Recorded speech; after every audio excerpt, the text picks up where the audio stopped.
Right. Hustlers University, straight into it. Point 11, outsource cheaply. If there's something you cannot do and you need someone to do it, you need to outsource cheaply. You can either find a student, as I've discussed earlier, finding a niece, nephew, blah, blah, blah, or find students. Students are fantastic because students need work to do for their fucking projects or whatever. Let's say you need a video. Find a film student. They'll do it cheaper than a film company. Find students or use Fiverr. Outsource cheaply. And never, the point 11 is, never hire, if you can avoid it, please do. Don't hire another company to do your work. So as a company, let me remove my beautiful diagram. As a hustler, so I'm not trying to teach you how to be a CEO. I'm teaching you how to make $5 or $6 million a year so you can buy supercars and enjoy your life. As a hustler, you want to be here at the top. That's me. Wait, maybe there's some muscles. There we go. That's me. With the big arms. That's me. I'm the hustler. I'm the CEO. Underneath me, you might have to have one company. Let's say I develop an app. I need an app development company. But if I can help it, I'll hire a student to make my app. Ideally, you want individuals below you. You want this person who's your assistant, this person is your sales, this person does your app development or whatever, and it's all people.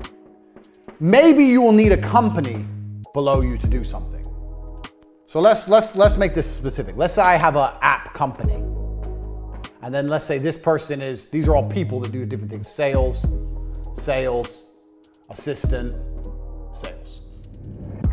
My relationship with the people is always going to be better and cheaper than my relationship with the company. Because a company is not interested in making you rich. And I know you think the people aren't either, but bear with me. A company is interested in making itself rich. They're very different things. So if I have, let's take an example as a website. If I need a new website and I tell a person who works for me to make that website, me and the person have a personal vested interest in such website. I can discuss with him personally, we can get it done. If I hire a company to make my website, it gets added to the list of work. And then this company thinks, how can we get more websites? Do you understand where I'm coming from? The person who's tasked with the website has one job, make my website.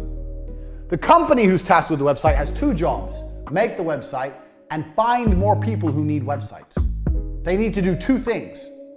And if they're smart, and some of them are, if they had to choose between delivering your website on time or taking on more work and taking more money, they'll take the money. Their primary focus is not your site. Their primary focus is generating money. Do you understand these? There's a huge difference. This person's primary focus is completing his job for his boss. This person's primary focus is not completing the job for the boss. It's getting more money from somewhere else. It's nothing to do with you. Fair enough, they may have more people in different departments, blah, blah, blah. But that's still the primary goals of the individuals. The primary goal of the individual and the primary goal of the company. Plus, the company's more expensive. So, you want to try and outsource cheaply. You want to have individuals you work with. Now, if an individual has a company, fine, that's still an individual. When someone goes, I'm me and I have my company, I see that as an individual. I don't see big companies as people I want to work with. If I want a website, I don't want to go into some office full of people making websites. I don't like that. I've never had a positive experience with that. It's always expensive. They always have other jobs and other things to do. Their primary goal is making money. They don't really give a shit about you. Now, if you need something very specific and personalized and you need a really big company, okay, do it. But in most cases, you don't. Try and work with people and try and outsource cheaply and try and use students. This is number 11. Nearly anything you need done, a student can do. You can find students, and students are, drum roll, broke, which means they work cheap. Find students. If you don't know how to do something, find a student who does know how to do it. Try and avoid going to companies. Companies have a different objective than keeping you happy. If you have good staff under you, you become like a team, you become like family, everyone wants to work together, everyone wants everything to work. If you're a good leader, your staff genuinely want everything to work and you genuinely want your staff to be happy. It's a happy medium. Everyone wants success. This company doesn't really give a fuck if your company fails. If you've paid the invoice, they don't give a shit. You've paid the invoice, they have to deliver a website, whatever. They've got 10 other people they're making websites for. Oh, your company fucked up, big whoop. Work with people with vested interests. Students, young people, try and outsource cheap, try and avoid hiring another company to do anything. As a hustler, you want to have you at the top, individuals you can trust below you, and that is the happiest company structure. You don't want to be working with lots of companies. I know guys who try and start businesses, they hire a website company, they hire an accountancy firm, they hire this, and I was like, all it is you at the top, company below you, company below you, company below you, all trying to send you invoices and suck you dry. It's bullshit. Don't do that. You won't get rich very quickly doing that. Trust me. Point 12. I've said this already, but I'm gonna say it again. I've been over this, but I'm gonna stress it. Like I said, some of these points are gonna overlap a little bit because of the way I explain things off the top of my head, because I'm a fucking genius. I don't need to sit there and script this out. You can't fuck up if you don't spend money. This is key. It's very hard to fuck up if you don't spend money. Now, if you have a very successful business and you're sitting on lots of money and you don't upgrade your business and then you go out of business, that's a fuck up. You should have spent money, yes. If you're a Blockbuster and you are sitting waiting for people to rent videos and you didn't invest in a streaming service like Netflix and you go out of business, yeah, you fucked up. You should have spent money. But at the beginning of a company, as a hustler, if you don't spend money, it's very hard to fuck up. 99% of business fuck-ups are, I spent cash and I can't get it back. I spent cash and I lost it. I spent cash and now I don't have enough cash. If you don't spend, it's very difficult to fuck up. And this is why being broke is so liberating. I was happier starting businesses when I was broke. If you're watching this and you're broke and you're living at home with your mom, you are lucky. If everything goes wrong, you still have somewhere to sleep, you're still gonna eat, you haven't got to worry about a mortgage payment, you ain't gonna worry about a car payment. If everything fucks up, you're still okay. If you're in a position where you're semi-successful, you have a BMW and an apartment, now you can't afford to fuck up, you're gonna lose everything. This is the point. So, if you're not successful, things are even better. But spending money is the easiest way to go wrong. If you don't blow money, it's very hard to fuck up. And that's why we go back to the way I teach you to start businesses for nearly for free. Don't spend money. If you're gonna spend money, spend it on what you spend it on here. Knowledge, information. I'm gonna save you thousands, hundreds of thousands for what you got this course for. But in general, I see people and they're so happy to spend money. Don't spend your money because it's very hard to fuck up if you're not spending money. If you've got a hustle, doesn't matter what it is, and it's bringing money in, yeah, and you're not spending money all the time, you'll be okay. Now, I'm not saying be tight. I'm not saying don't invest. I'm not saying be stingy. I'm not saying any of that. I'm saying be careful and think, do I need to spend this money right now?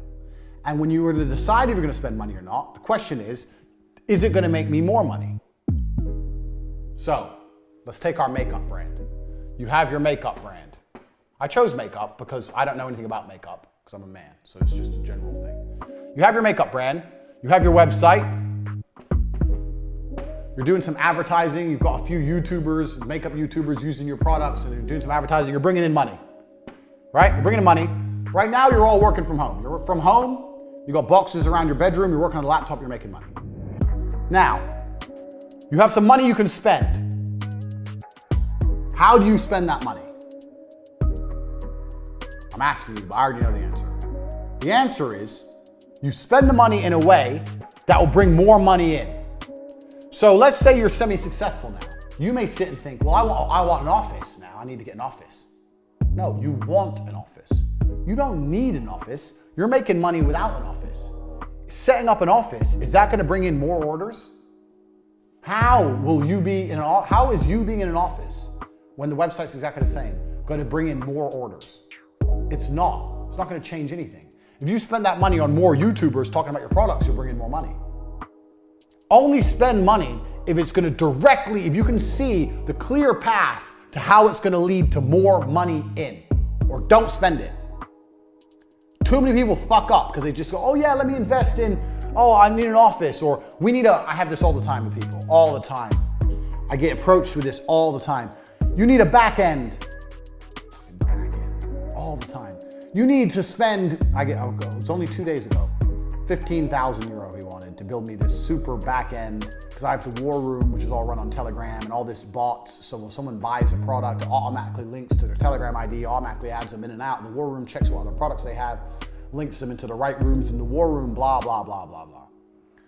And I'm sitting there going, okay, I see how that would be useful, a huge, very complicated technical back end. But I don't see how that's gonna bring more people in the front. I'm a millionaire. He wanted 15 grand, which is nothing.